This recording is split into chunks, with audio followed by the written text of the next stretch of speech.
नमस्कार आचार्य जी, नमस्कार नेता ताई, गुरु माँ, रूपा ताई और सभी साधकों को मेरा प्रणाम। मैं डॉक्टर मनीषा मोघे 30 साल से डोंबिवली में प्रैक्टिस कर रही हूँ। मैं बेसिक आयुर्वेद पदवीधारक हूँ।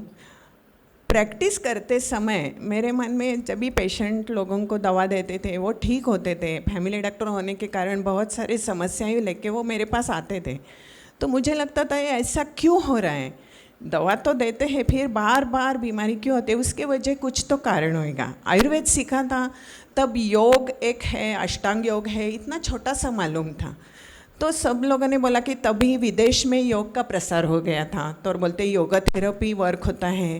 क्योंकि हमने जब भी आयुर्वेद पढ़ा था, मेडिकल साइंस पढ़ा था, तभी हेल्थ का definition only physical, mental and social wellbeing of a person is called as a total health, ऐसा था। तो मैं बोली अभी योग क्या करता है, इसके लिए थोड़ा थरोली स्टडी करते हैं, इसलिए मैंने योगा के डिग्री के लिए एडमिशन लिया। उसमें बहुत सारे धर्म का अभ्यास था, जैन, बुद्धिज़्म, क्रिश्चियन, मुस्लिम, सब हमारे स्क्रिप्चर्स थे।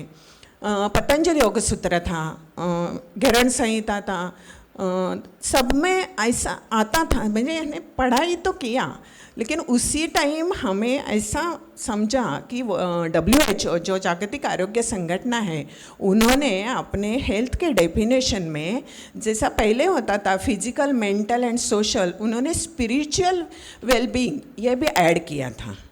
तभी उसमें योगा का जो महत्व है वो पूरा जग ने जान दिया था।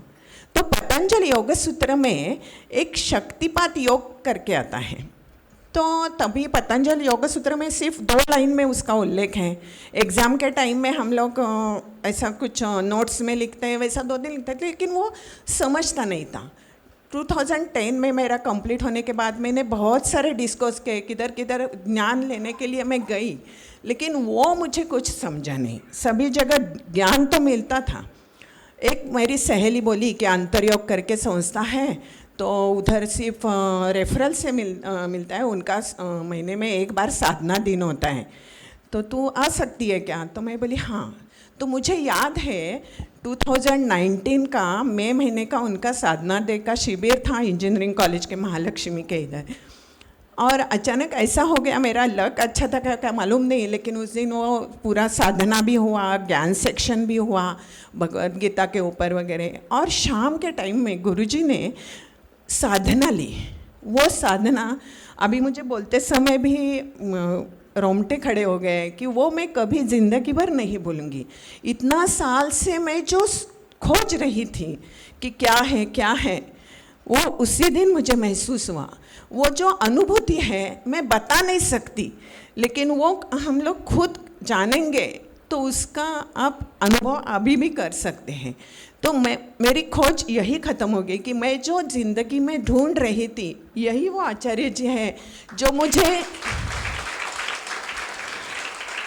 जीवन का पाथ दिखाने वाले हैं। तब तक मैंने उनका कोई भी ज्ञान सेशन किया नहीं था। उसके बाद में कोरोना आने के बाद बहुत सारे ज्ञान सेशन मैंने किए, तभी समझा कि ज़िंदगी कैसे जीना है। हमारे जो पुरातन शास्त्र है, प्राचीन हमारे धर्म ग्रंथ है, उसके पीछे का जो मीनिंग है वो बाद में समझ गया, लेकिन पहली जो साधना थी वो उसका जो अनुभव है वो मैं शब्दों में बता नहीं सकती। आप खुद ही अनुभव करेंगे तो आपको उसका असर समझ में आ जाएगा।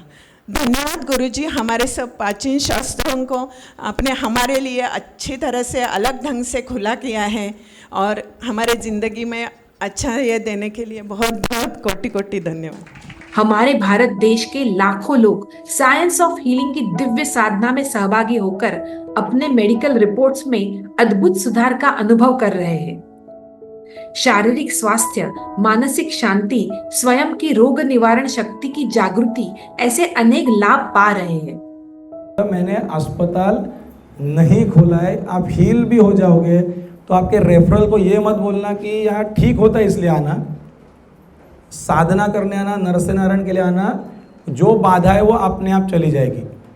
साइंस ऑफ हीलिंग के शिविर में सहभागी होने के लिए हमसे संपर्क करें और तनाव मुक्त, पीड़ा रहित, आनंदी और उत्साहपूर्ण जीवन जिए।